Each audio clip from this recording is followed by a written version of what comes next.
વિજ્ઞાન ચેપ્ટર 10 તરુણાવસ્થા તરફ। હવે તરુણાવસ્થા તરફ ચેપ્ટર 10 ની અંદર આપણે જોયા કે તરુણ કોને કહેવાય ને કેટલી ઉંમરની અંદર એ લોકોનો પરિપક્વતા આવે છે। જેમાં આપણે જોઈએ કે એના અવાજમાં ફેરફાર થાય છે, એના બદલાવમાં દેખાવ આવે છે, એના ઊંચાઈમાં વધારો થાય છે। ત્યાર ઉપરાંત આપણે પ્રસ્વેદ ગ્રંથિ અને તૈલી ગ્રંથિ વિશે પણ ભણી ગયા। હવે આગળ જોઈએ તો કે માનસિક બૌદ્ધિક તેમજ સંવેદનાત્મક પરિપક્વતા પ્રાપ્ત થવી।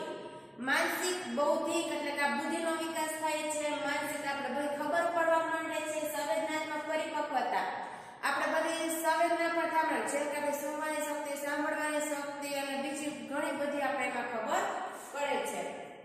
તરુણાવસ્થા વ્યક્તિની વિચારસરણીમાં પરિવર્તનની પણ અવસ્થા છે। તરુણાવસ્થા વ્યક્તિની વિચારસરણીમાં આપણા વિચારવાની શક્તિ પણ વધારે પ્રબળ બને છે, સારું આપણે વિચારી શકીએ છીએ।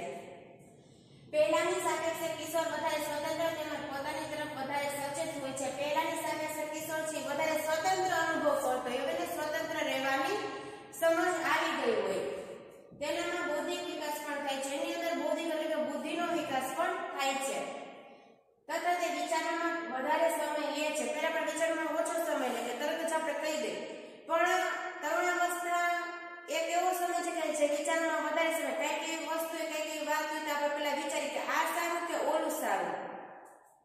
વાસ્તવમાં કોઈ પણ વ્યક્તિના જીવનમાં આ એ સમય છે કે જેમાં તેના મગજની શીખવાની ક્ષમતા સર્વાધિક હોય છે। વાસ્તવની અંદર વ્યક્તિની જીવનની એક એવી ક્ષમતા છે જે મગજની શીખવાની ક્ષમતા સારામાં સારી હોય છે। આપણે એ અવસ્થા દરમિયાન 11 થી 18 વર્ષ અથવા 19 વર્ષ દરમિયાન આપણે જેટલું વધારે શીખવું હોય એ વધારેમાં વધારે આપણે શીખી શકીએ છીએ। જેમ આપણી ઉંમર વધતી જાય તો ઉંમર વધતા આપણે શીખવાની થોડી ક્ષમતા ઓછી થઈ જાય છે, પણ આ એવી અવસ્થા છે કે આપણે આ અવસ્થા દરમિયાન આપણે જેટલું પણ શીખવું હોય એ બધી જ વસ્તુ આપણે શીખી શકીએ છીએ। ક્યારેક ક્યારેક તરુણ શારીરિક તેમજ માનસિક બદલાવ પ્રત્યે અનુકૂળ થવા પ્રયત્ન કરે છે। ક્યારેક ક્યારેક તરુણ છે શારીરિક તેમજ માનસિક બદલાવ પ્રત્યે અનુકૂળ થવા, શારીરિક પરિવર્તન થતા હોય, માનસિક પરિવર્તન થતા એ ક્યારેક એનો બદલાવ આવતો હોય તેમાં અનુકૂળ થતા એ ક્યારેક પ્રયત્ન કરતા હોય છે। ત્યારે પોતાને અસુરક્ષિત અનુભવાય છે। 11 થી 18 વર્ષ દરમિયાન ઘણા બદલાવ આવતા હોય ત્યારે પોતાને અસુરક્ષિત અનુભવાય, ત્યારે કંઈક અસુરક્ષા આપણી ખુદની સુરક્ષા હોય એવું આપણે લાગતું નથી। પરંતુ તરુણ હોવાના નાતે તમારે સમજવું જોઈએ કે અસુરક્ષિત મહેસૂસ કરવું કોઈ પણ કારણ નથી। આપણે તરુણ છીએ તો તરુણ હોવાને કારણે આપણે સમજવું જોઈએ કે અસુરક્ષિત મહેસૂસ કરવું એ કઈ કારણ નથી। કોઈ પણ પરિસ્થિતિ અનુકૂળ આપણે બદલવું જોઈએ। આ બદલાવ એ કુદરતી બદલાવ છે જે શારીરિક વૃદ્ધિના કારણે ઉત્પન્ન થાય છે, એટલે કુદરતી બદલાવ છે જે આપણા શરીરની શારીરિક વૃદ્ધિના કારણે ઉત્પન્ન થાય છે।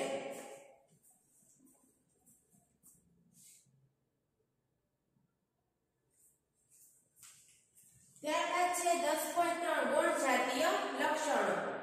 તમે પ્રકરણ 9 માં અભ્યાસ કરી ચૂક્યા છો કે શુક્રાપિંડ તેમજ અનપિંડ પ્રજનન અંગ છે। આપણે ખબર છે શુક્રાપિંડ અને અનપિંડ પ્રજનન અંગ છે, તે જન્યુઓ જેવા કે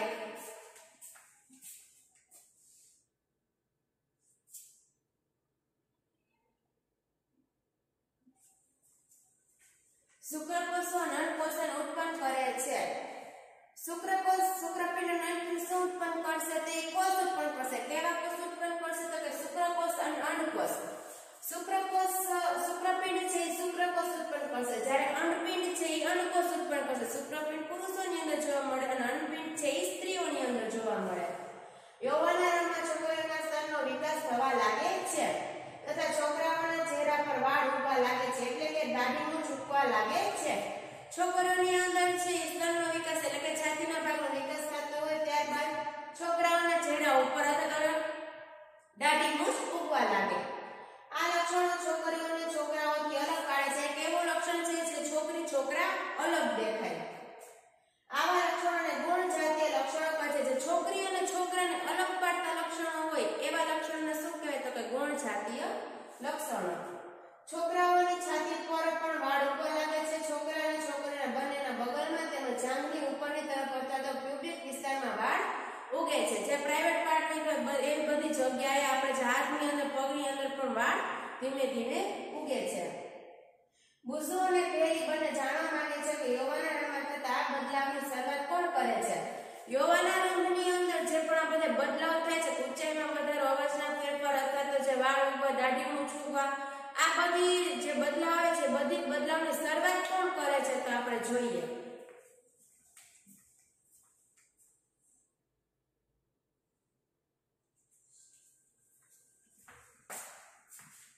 તો તરુણાવસ્થામાં થતા બદલાવ અંતઃસ્ત્રાવો દ્વારા નિયંત્રિત હોય છે. તરુણાવસ્થા દરમિયાન જે પણ બદલાવ આવે છે કોને કહેવાય? તો અંતઃસ્ત્રાવો દ્વારા. આપણા શરીરની અંદર જે સ્ત્રાવ થાય છે એને કહેવાય અંતઃસ્ત્રાવ, અને આપણે જેને હોર્મોન્સ કહેતા હોય એ હોર્મોન્સ દ્વારા આપણા શરીરમાં બદલાવ થાય છે.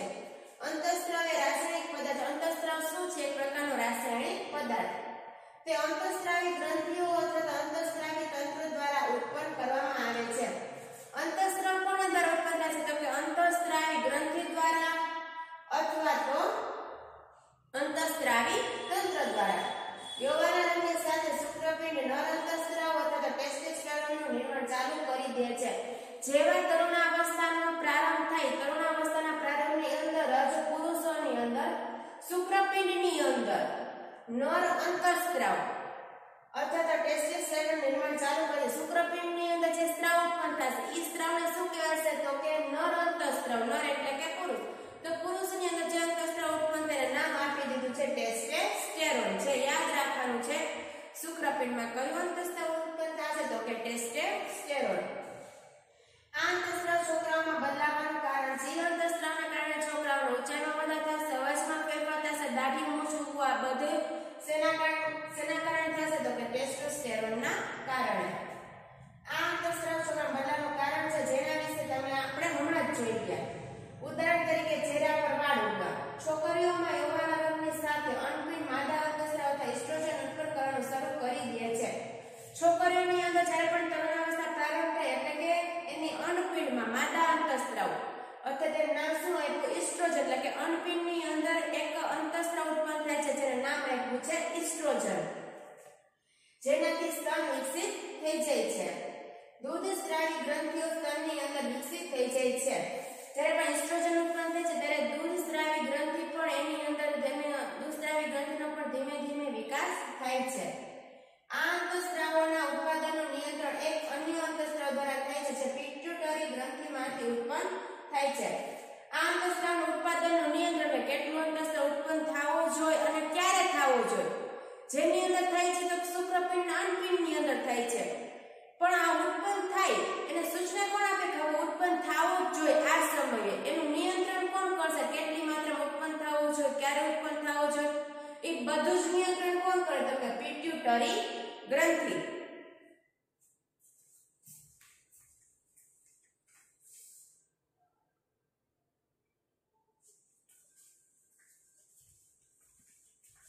ત્યારબાદ જોઈએ 10.4 પ્રજનનની કાર્યોની શરૂઆત કરવામાં અંતઃસ્ત્રાવનો ફાળો. અંતઃસ્ત્રાવી ગ્રંથિઓ અંતઃસ્ત્રાવના રુધિરમાં સીધા ઠાલવે છે. અંતઃસ્ત્રાવી ગ્રંથિઓ અંતઃસ્ત્રાવને ક્યાં? એટલે કે જે ટેસ્ટોસ્ટેરોન છે, એસ્ટ્રોજન છે, ડાયરેક્ટ ક્યાં નાખશે? તો કે રુધિરની અંદર જ, જેનાથી તે શરીરના વિશિષ્ટ ભાગ અથવા તો લક્ષ્યાંક સ્થળ સુધી પહોંચી શકે. રુધિર દ્વારા એ શરીરના વિશિષ્ટ ભાગ દ્વારા પહોંચી શકે અથવા તો જ્યાં આપણા શરીરમાં જે પણ બદલાવ લાવવાનો છે એ ભાગ સુધી પહોંચી શકે છે. લક્ષ્યાંક સ્થળ અંતઃસ્ત્રાવ સાથે પ્રતિક્રિયા કરે છે. લક્ષ્યાંક સ્થળ છે અંતઃસ્ત્રાવ સાથે પ્રક્રિયા કરે છે. આપણા શરીરમાં અનેક અંતઃસ્ત્રાવી ગ્રંથિ આવેલી, આપણા શરીરની અંદર અનેક અંતઃસ્ત્રાવી ગ્રંથિ આવેલી છે.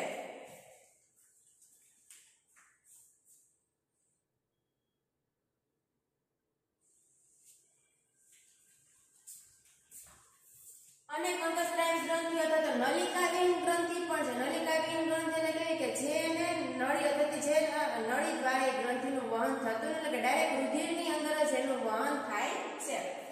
શુક્રપિંડ તેમજ અનપિંડ જાતીય અંતઃસ્ત્રાવનો ઉત્પન્ન કરે છે. શુક્રપિંડ અને અનપિંડ જાતીય અંતઃસ્ત્રાવ એટલે કે આપણા જાતની અંદર બદલાવ લાવે તેવા અંતઃસ્ત્રાવ ઉત્પન્ન કરે. તમે હમણાં જ અભ્યાસ કરો કે અંતઃસ્ત્રાવ ગૌણ જાતીય લક્ષણો માટે જવાબદાર છે. જે ગૌણ જાતીય લક્ષણો આપણે જોયા એ ગૌણ જાતીય લક્ષણો એટલે કે જાતીય અંતઃસ્ત્રાવ. તો એસ્ટ્રોજન અને ટેસ્ટોસ્ટેરોન છે કેવા અંતઃસ્ત્રાવ કરશે? તો કે ગૌણ જાતીય લક્ષણોમાં ફેરફાર આવે એવા અંતઃસ્ત્રાવ મુક્ત કરશે.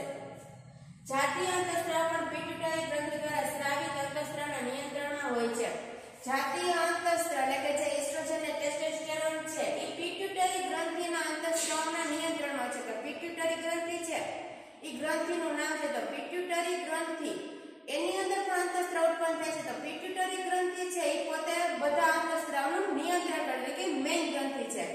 આપણે સ્કૂલ હોય તો કે એચઓડી અથવા તો જે ટ્રસ્ટી હોય તે ટ્રસ્ટી છે આખા સ્કૂલનું સંચાલન કરતો, એનું નિયંત્રણ કરતો. એવી જ રીતે છે પિટ્યુટરી ગ્રંથિ છે એ બધા જ અંતઃસ્ત્રાવનું નિયંત્રણ કરે છે. જેમાંથી એક અંતઃસ્ત્રાવ અંડપિંડમાં અંડકોષ તેમજ શુક્રાણુમાં શુક્રકોષના પરિપક્વને નિયંત્રિત કરે છે. પિટ્યુટરી ગ્રંથિની અંદર અનેક અંતઃસ્ત્રાવ ઉત્પન્ન થાય છે. એની અંદર એક એવો અંતઃસ્ત્રાવ છે જે અંડપિંડની અંદર અંડકોષ અને શુક્રપિંડની અંદર શુક્રકોષની વૃદ્ધિ કરાવે છે. પિટ્યુટરી ગ્રંથિમાંથી સ્રાવિત અંતઃસ્ત્રાવ પ્રજનન અંગોને ટેસ્ટોસ્ટેરોન એટલે કે નરમાં તથા ઇસ્ટ્રોજન માદા ઉત્પન્ન કરવા માટે પ્રેરિત કરે છે. પિટ્યુટરી ગ્રંથિની અંદર જે અંતઃસ્ત્રાવ ઉત્પન્ન થાય છે એ અંતઃસ્ત્રાવનું કામ શું?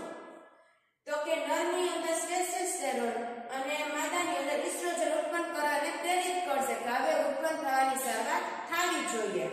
એને આદેશ કરશે, એને સંદેશો આપશે.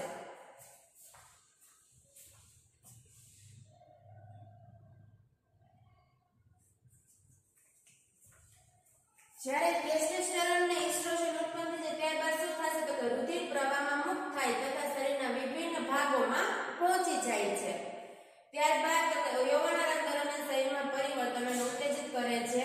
એટલે કે ઇસ્ટ્રોજન અને ટેસ્ટોસ્ટેરોન છે શરીરના વિવિધ ભાગ સુધી પહોંચી જાય પછી તરુણાવસ્થા દરમિયાન જે બદલાવ આવવાના છે બધા ધીમે ધીમે બદલાવ આવે છે.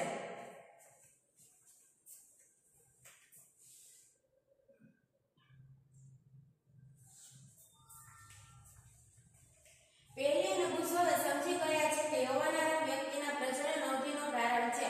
પેરી અને બુશ ને સમજાય કે યૌવનારંભ શું છે તો કે વ્યક્તિના પ્રજનન અવધિનો પ્રારંભ. જ્યારે વ્યક્તિ પ્રજનન ક્ષમતા પ્રાપ્ત કરે છે પરંતુ તે જાણવા માંગે છે કે શું પ્રજનન અવધિ એકવાર શરૂ થઈ જાય પછી જીવન પર્યંત ચાલુ રહે છે. એ જાણવા માંગે છે કે શું પ્રજનન અવધિ એકવાર ચાલુ થઈ જાય પછી શું જ્યાં સુધી જીવે ત્યાં સુધી ચાલુ રહે છે કે અમુક સમયે પૂર્ણ થાય છે. તો આપણે જોઈએ.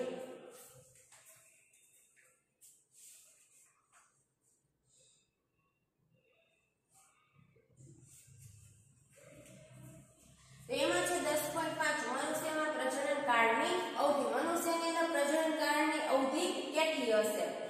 જ્યારે તરુણના શુક્રપિંડ તથા અંડપિંડ જન્યુઓ ઉત્પન્ન કરવા લાગે છે ત્યારે તે પ્રજનન યોગ્ય થઈ જાય છે.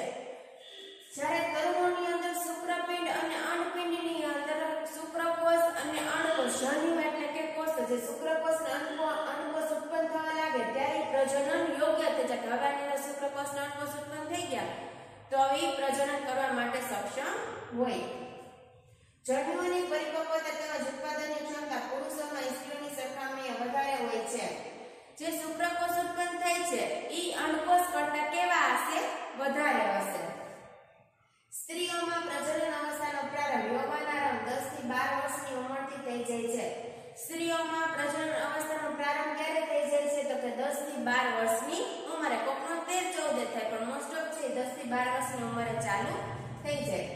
તથા સામાન્ય રીતે 45 થી 50 વર્ષની ઉંમર સુધી ચાલ્યા કરે છે. ક્યાં સુધી ચાલે તો કે 45 થી 50 વર્ષની ઉંમર સુધી. યૌવનારંભથી અંડકોષ પરિપક્વ થવા લાગે છે. જ્યારે તરુણાવસ્થા પ્રારંભ થાય એટલે કે અંડકોષની ધીમે ધીમે વૃદ્ધિ થાય છે.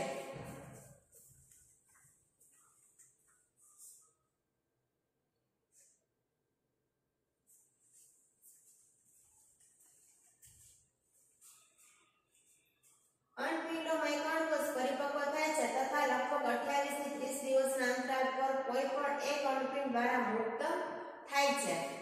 અંડપિંડની અંદર અંડકોષ છે એની વૃદ્ધિ થઈ જાય છે. જ્યારે પણ વૃદ્ધિ થઈ જાય એટલે કે 28 ને 30 દિવસ પછી જ્યારે પણ અંડકોષની વૃદ્ધિ થઈ જાય પછી 28 અથવા તો 30 દિવસ એટલે કે 1 મહિનો થઈ જાય. જ્યારે વૃદ્ધિ થાય ને વૃદ્ધિ થઈ જવાનો 1 મહિનો થાય ઈ પછી કોઈ પણ એક અંડપિંડ આપણા શરીરમાં 2 અંડપિંડ આવેલા હોય છે તો એક ડાબી બાજુ જમણી બાજુ તો કોઈ પણ એક અંડપિંડમાંથી એક અંડકોષ મુક્ત થાય છે. આ સમયમાં ગર્ભાશયની દીવાલ જાડી થઈ જાય છે. જ્યારે પણ અંડકોષ મુક્ત થાય ત્યારે ગર્ભાશયની દીવાલ, ગર્ભાશય છે એ સ્ત્રીઓની અંદર આવેલું હોય છે, ત્યારે ગર્ભાશયની દીવાલ કેવી થઈ જશે તો કે જાડી, જેનાથી તે અંડકોષના મુક્ત થયા બાદ યુગ્મનજને ગ્રહણ કરી શકે તેના ફળ સ્વરૂપે ગર્ભધારણ થાય છે. ગર્ભાશયની દીવાલ જાડી થઈ જાય છે અને તે અંડકોષના મુક્ત થયા બાદ યુગ્મનજને ગ્રહણ કરી શકે. અંડકોષ મુક્ત થઈ જાય ત્યારબાદ શુક્રકોષ છે અથવા તો જે યુગ્મનજ છે, જે ભ્રૂણ છે, ભ્રૂણને ગ્રહણ કરી શકે અને યુગ્મનજને ગ્રહણ કર્યા પછી ઈ ગર્ભધારણ કરી શકે છે. જો અંડકોષનું ફલન ન થાય તેવી સ્થિતિમાં અંડકોષ તથા ગર્ભાશયનું મોટું સ્તર તેમજ તેની રુધિરવાહિનીઓ સાથે તૂટવા લાગે છે. જો અંડકોષનું ફલન ન થાય એટલે કે અંડકોષથી શુક્રકોષ સાથે ન જોડાય ત્યારે શું થશે તો કે અંડકોષ અને ગર્ભાશય એનું સ્તર ઈ બે એની રુધિરવાહિની કે રુધિરનું વહન કરતી નળી એટલે કે અંડકોષ અને ગર્ભાશયનું મોટું સ્તર રુધિરવાહિની સાથે તૂટવા લાગે છે. રુધિરવાહિની પાટી પર રુધિરવાહિની સાથે તૂટવા લાગે છે. તેનાથી સ્ત્રીઓમાં રક્તસ્રાવ થાય છે, જેને ઋતુસ્રાવ તથા રજસ્રાવ કહેવામાં આવે છે. સ્ત્રીઓને શું જોવા મળે છે? રક્તસ્રાવ જોવા મળે છે, જે દર મહિને જોવા મળે છે. એને શું કહેવાય છે? ઋતુસ્રાવ અથવા તો રજોસ્રાવ. ઋતુસ્રાવ લગભગ 28 થી 30 દિવસોમાં એકવાર થાય છે. ઋતુસ્રાવ ક્યારે થાય તો 28 થી 30 દિવસોની અંદર એકવાર થાય, એટલે કે દર મહિને જોવા મળે. પહેલો ઋતુસ્રાવ યૌવનારંભની શરૂઆતમાં થાય. પહેલો ઋતુસ્રાવ ક્યારે થાય તો કે યૌવનારંભની શરૂઆતમાં, તરુણાવસ્થાની શરૂઆત થાય કે 11 થી 12 વર્ષની ઉંમરે, જેને રજો દર્શન કહે છે. પહેલો ઋતુસ્રાવ ચાલુ થાય શું કહેવાય તો કે રજો દર્શન. લગભગ 45 થી 50 વર્ષની ઉંમરે ઋતુસ્રાવ થવાનું બંધ થઈ જાય છે. 45 થી 50 વર્ષની ઉંમર દરમિયાન ઋતુસ્રાવ થવાનું બંધ થઈ જાય છે. ઋતુસ્રાવ બંધ થઈ જવાની ક્રિયાને શું કહેવાય તો કે રજો નિવૃત્તિ. ચાલુ થાય ત્યારે રજો દર્શન ને બંધ થાય ત્યારે રજો નિવૃત્તિ.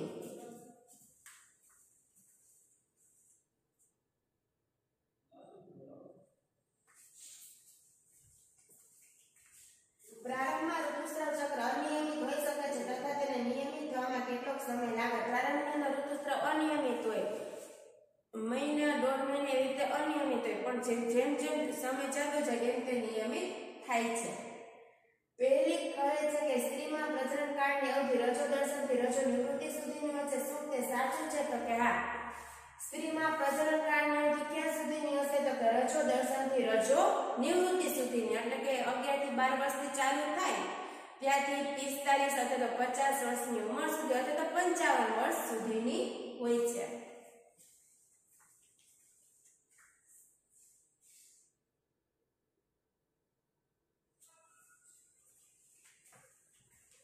ઋતુસ્રાવ ચક્રનું નિયંત્રણ અંતઃસ્રાવો દ્વારા થાય છે. આ ચક્રમાં અંડકોષનું પરિપક્વ થવું, તેનું મુક્ત થવું, ગર્ભાશયની દીવાલનું જાડું થવું તેમજ ફલન ન થવાની સ્થિતિમાં તેનું તૂટવું વગેરે સામેલ થાય છે. ઋતુસ્રાવ ચક્ર નિયંત્રણ કોના દ્વારા થાય તો કે અંતઃસ્રાવ દ્વારા થાય છે. એની અંદર શું ચાલતું હોય ચક્રની અંદર તો કે પહેલા તો અંડકોષ પરિપક્વ થાય છે, અંડકોષ મુક્ત થાય છે, ગર્ભાશયની દીવાલ જાડી થાય છે, ફલન થતું નથી અને રુધિરવાહિની છે એ તૂટી જાય છે. જો અંડકોષનું ફલન થઈ જાય તો તે વિભાજન કરે છે. જો અંડકોષનું ફલન થઈ જાય તો અંડકોષનું વિભાજન થશે તથા ગર્ભાશયમાં વિકાસ થવા માટે સ્થાપિત થાય છે. જો એનું વિભાજન થઈ જાય તો અંડકોષ છે ગર્ભાશયની અંદર એ સ્થાપિત થઈ જાય છે. આ આપણે ચેપ્ટર 9 ની અંદર જોઈ ગયા. ત્યારબાદ જોઈએ 10 પોઈન્ટ છે સંતતિનું લિંગ નિશ્ચય કેવી રીતે થાય છે.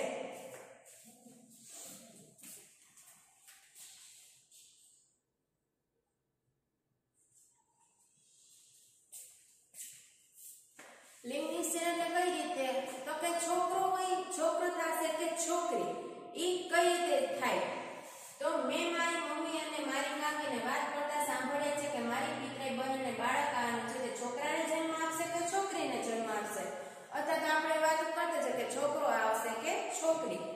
તેની ચર્ચા તેઓ કરતા હતા. મને જાણવાની ઉત્સુકતા છે કે નક્કી કેવી રીતે થાય છે કે ફલિતાંડ કોષ છોકરા તરીકે વિકસિત થશે કે છોકરા તરીકે, કે જે માતાના પેટનું જે ગર્ભ છે ઈ છોકરા તરીકે વિકસે એનો વિકાસ થતો હશે કે છોકરી તરીકે વિકાસ થતો હશે ખબર કેવી રીતે પડે તો ચાલો જોઈએ છોકરો કે છોકરી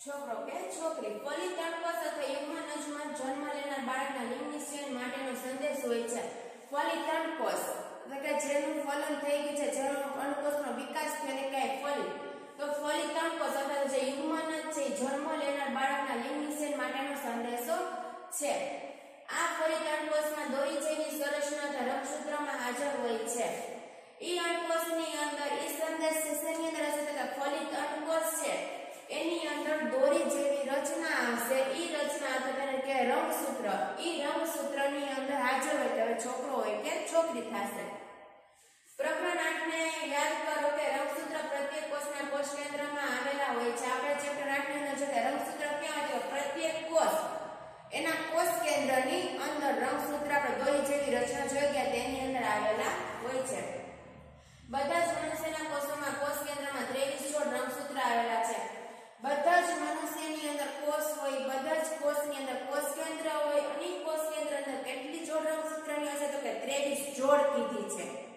23 રંગસૂત્ર નહીં તમને જોડની અંદર પૂછ્યું છે એટલે કેટલી જોડ તો કે 23 જોડ તેમાંથી બે રંગસૂત્ર એટલે કે એક જોડ લિંગી રંગસૂત્ર હોય છે 23 જોડ રંગસૂત્ર હોય છે એમાંથી એક જોડ એટલે આપણે એને બે રંગસૂત્ર કહી શકીએ સેના હોય છે તો કે લિંગી રંગસૂત્ર હોય છે કે જેનાથી નક્કી થાય કે છોકરો કે છોકરી જેને X તેમજ Y રંગસૂત્ર કહે છે હવે એક જોડ લિંગી રંગસૂત્ર છે લિંગી રંગસૂત્રને શું નામ આપ્યું તો કે X અને Y આમાં આપણે A to Z માં કોઈ પણ નામ આપવાનું ચાલુ કરે માની લો કે A અથવા B A અથવા C Y અથવા Z એવા કોઈ પણ નામ આપવાના નથી આ જ નામ રાખવાનું છે X રંગસૂત્ર અને Y રંગસૂત્ર સ્ત્રીઓમાં બે X રંગસૂત્ર આવેલા હોય છે જ્યારે પુરુષોમાં એક X રંગસૂત્ર તથા એક Y રંગસૂત્ર આવેલા હોય છે સ્ત્રીઓની અંદર બે X રંગસૂત્ર હોય XX બે X રંગસૂત્ર હોય જ્યારે પુરુષોની અંદર શું હશે તો કે એક X રંગસૂત્ર અને બીજું છે ઈ Y રંગસૂત્ર આવેલું હોય છે જનનકોષ એટલે કે શુક્રકોષ અને અંડકોષ માં રંગસૂત્રની એક જોડ હોય છે જનનકોષ એટલે કે શુક્રકોષ અથવા અંડકોષની અંદર રંગસૂત્રની એક જોડ આવેલી હોય છે કઈ તો કે લિંગી રંગસૂત્રની અફલિત અંડકોષમાં હંમેશા એક X રંગસૂત્ર આવેલું છે જે કોષનું ફલન નથી થયું એવા અંડકોષની અંદર શુક્રકોષ નહીં આવે જે અંડકોષનું ફલન નથી થયું એવા અંડકોષની અંદર એક અફલિત X રંગસૂત્ર આવેલું હોય છે બે નથી કેટલી એક જ કહું છું એક X રંગસૂત્ર આવેલું હોય છે પરંતુ શુક્રકોષો કેટલા પ્રકારના છે બે પ્રકારના X અને Y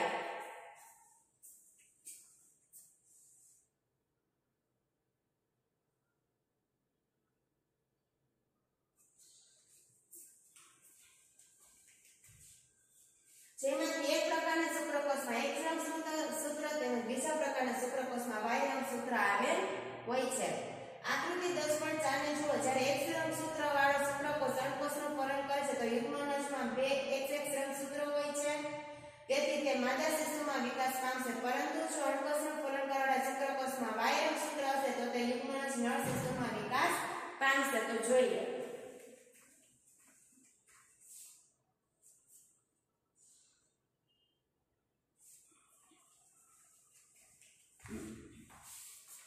આ છે બે અંડકોષ છે હવે અંડકોષની અંદર બે રંગસૂત્ર આવેલા છે રંગસૂત્રનું નામ XX અંડકોષ કોની અંદર હશે તો કે સ્ત્રીની અંદર આ બે શુક્રકોષ છે શુક્રકોષ કેવા હોય તો આપણે ચેપ્ટર 9 ની અંદર આવી ગયું હતું બે શુક્રકોષ છે બે શુક્રકોષની અંદર રંગસૂત્ર છે એમાં નામ આપ્યું છે X રંગસૂત્ર અને Y રંગસૂત્ર જો Y નામનું રંગસૂત્ર X નામના અંડકોષની અંદર જઈને જો ફલન થશે તો XY બની જશે જો y નામનું રંગસૂત્ર x નામના અણુકોષની અંદર જઈને એનું ફલન થશે તો શું થશે xy.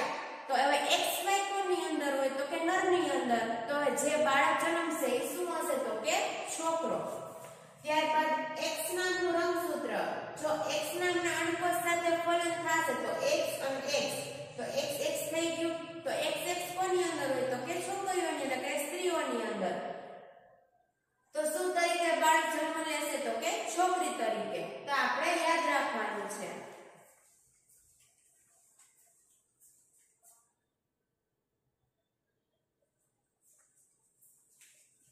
હવે તમે જાણ્યું કે જન્મ પહેલા શિશુના લિંગનું નિશ્ચય તેના પિતાના લિંગી રંગસૂત્ર દ્વારા કરવામાં આવે છે.